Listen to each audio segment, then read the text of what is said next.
Assalamualaikum warahmatullahi wabarakatuh. Hari ini kita akan belajar kembali persiapan ujian sekolah dan PPDB SMA. Nah, pada kesempatan kali ini kita akan belajar tentang getaran, gelombang, dan bunyi. Oke, langsung aja kita belajar. Yuk. Yang pertama, kita belajar tentang getaran. Apa sih getaran? Getaran adalah gerak bola-balik melewati suatu titik keseimbangan. Ya, jadi kalau misalkan A, B, C, B, A itu namanya getaran. Keseimbangannya adalah di posisi B. Oke. Nah, kalau kita misalkan aja eh, mendefinisikan, nanti ada namanya satu getaran. Nah, satu getaran itu adalah A, B, C, B, A kembali ke titik semula. Ya, intinya satu getaran harus kembali ke titik semula. Kalau diawali dari C, berarti C, B, A, B, C. Itu namanya satu getaran. Nah, ada namanya frekuensi. Nah, frekuensi itu apa? Frekuensi adalah banyaknya getaran yang terjadi tiap detik. Ingat, banyaknya getaran yang terjadi tiap detik atau tiap waktu, di mana N adalah jumlah getaran, T adalah waktu. Nah, dalam getaran juga ada namanya periode. Periode adalah waktu yang dibutuhkan untuk melakukan satu kali getaran. Nah, T adalah waktu, N adalah jumlah getaran. Baik, nah nanti kalau kita hubungkan antara F dan T, maka kita bisa mendefinisikan bahwa T itu adalah seper dari frekuensi. Kenapa? Karena rumusnya kan tinggal dibalik saja, adik ya. Ini N per T, ini T per N. Maka T adalah seper dari frekuensi. Baik, kita lihat contohnya langsung. Ini ada soal seperti ini. Perhatikan gambar. Kalau ada ayunan A, B, C, dan seterusnya, maka nanti kalau ada A, B, C, B, A, B, C, B, A, B, berapa jumlah getaran yang terjadi? Nah, tadi satu getaran itu harus kembali ke titik semula. Oke, kalau kita amati diawali dari A, kemudian B. Nah, A sampai B itu baru seperempat getaran. Jadi kalau kita ngitungnya, AB seperempat, BC seperempat, CB seperempat, BA seperempat, gitu ya. Jadi setiap ada pergantian huruf ini seperempat aja lah. AB seperempat. Kemudian ke C, sesuai dengan ininya C, berarti ini juga seperempat. Kemudian ke B, ini seperempat kembali. Ke A, ini seperempat. Nah, kalau ini kita jumlahkan, ini baru A, B, C, B, A kembali ke titik semula. Seperempat tambah seperempat tambah seperempat tambah seperempat ini baru satu ya, satu getaran. Oke, tapi kita belum selesai. Kembali ke B, ini seperempat, terus kemudian ke C, seperempat kembali, kemudian ke B lagi, seperempat kembali, terus ke A, seperempat kembali, terakhir adalah ke B, ini seperempat. Kalau kita total, seperempat, 1, 2, 3, 4, 5, 6, 7, 8, 9. Berarti ada 9 seperempat getaran. Nah, 9 dibagi 4 itu adalah 2, masih satu ya. Nah, 1 per 4. Kita bentuk menjadi pecahan campuran. Maka 2 seperempat getaran, jawabannya adalah yang C. Oke, ini mendefinisikan satu kali getaran. Atau soal yang tipe yang kedua yang sering dimunculkan adalah seperti ini. Sebuah getaran memiliki waktu getar atau periode sebesar 0,5 second. Maka frekuensi dari getaran tersebut adalah berapa? Ingat tadi frekuensi adalah seper dari periode. Dalam soal sudah diketahui periodenya 0,5. Berarti 1 dibagi 0,5. 1 dibagi 0,5 hasilnya 2 Hz. Itu tipe yang kedua ya. Oke, maka jawabannya yang D. Atau model yang ketiga ya. Model yang ketiga, ada sebuah bandul berayun dari A, B, memerlukan waktu 0,5 second. Ingat hanya dari A ke arah B ya. A ke B 0,5 detik atau 0,5 second. Maka periode ayunan ini adalah berapa?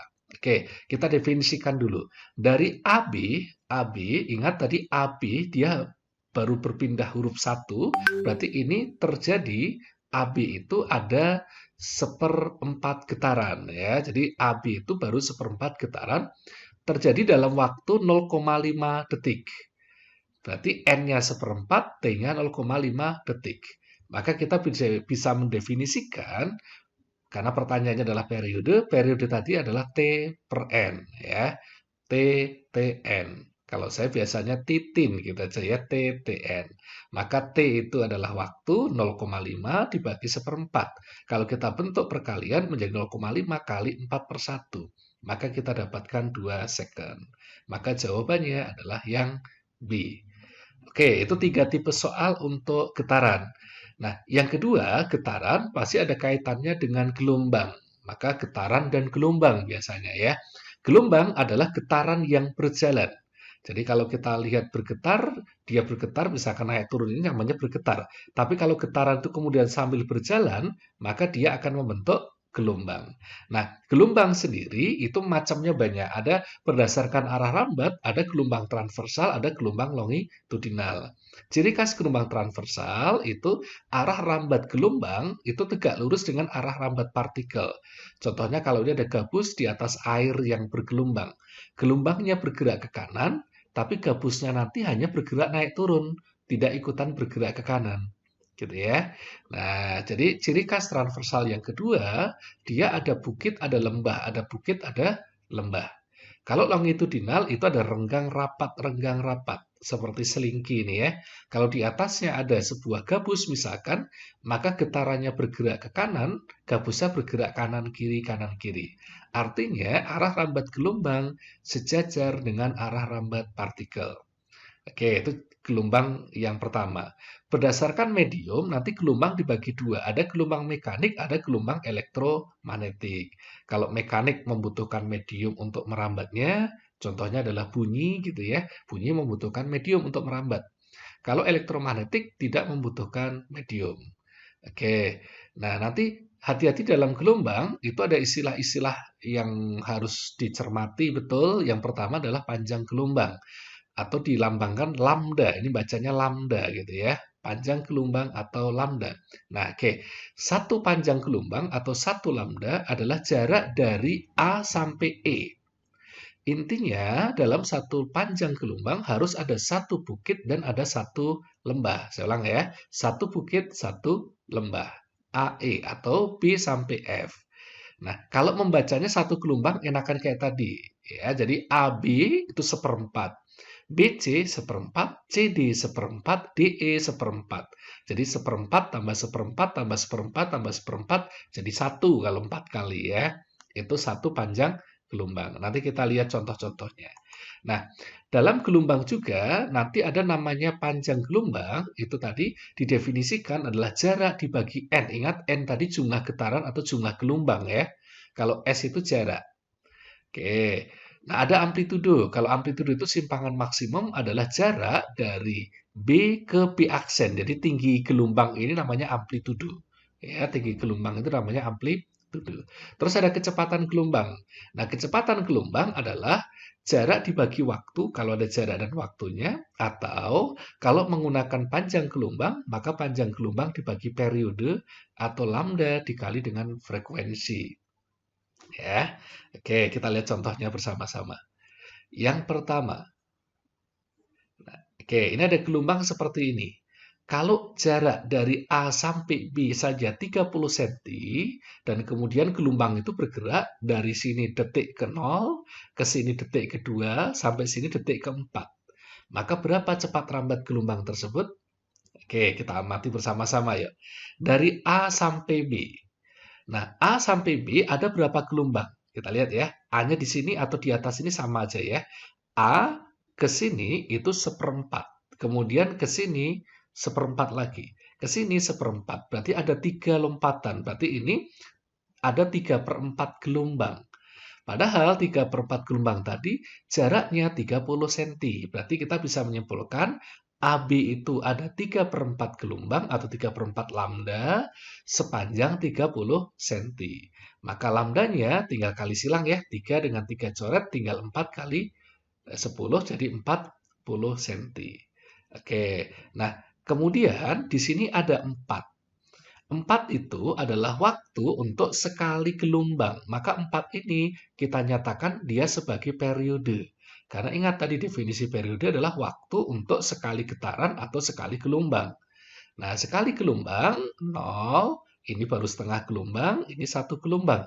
Membutuhkan waktu 4. Berarti 4 inilah sebagai periode. Maka kalau tanyakan kecepatan gelombang, maka kecepatan gelombang adalah lambda dibagi periode. Nah, kita masukkan lambdanya 40, periodenya 4, maka kita dapatkan 10 cm per second. Maka jawaban dari soal ini adalah yang C. Baik, kita lihat contoh soal yang kedua. Nah, ini soal ujian nasional tahun 2019 ya, yang terbaru.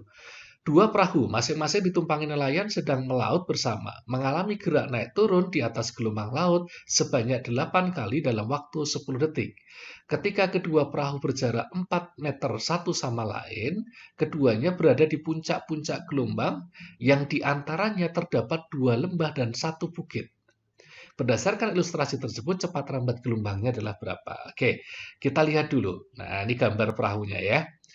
Perahu 1 dan perahu 2, ingat tadi di puncak-puncak gelombang. Ini puncak, ini puncak. Tetapi di antara kedua perahu tadi terdapat 2 lembah. Kita hitung. 1 lembah, 2 lembah.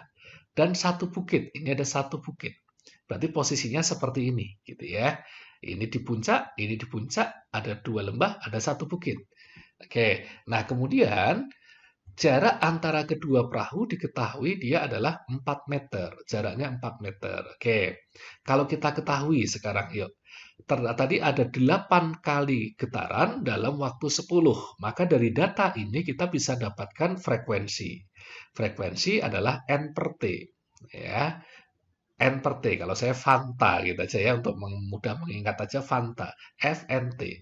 Oke. N-nya 8, T-nya 10. Kalau kita bagi jadi 0,8 Hz.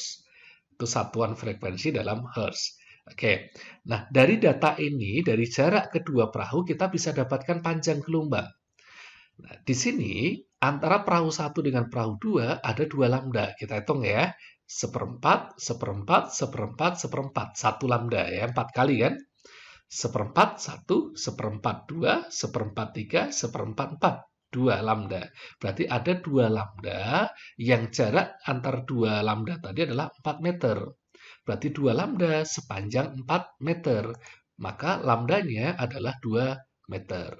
Oke, sekarang kita sudah mendapatkan lambda, sudah mendapatkan frekuensi. Maka kecepatan gelombang adalah lambda dikali frekuensi. Lambdanya 2, frekuensinya 0,8, kalau kita kalikan jadi 1,6 meter per second. Maka kita bisa menyimpulkan jawabannya adalah yang C.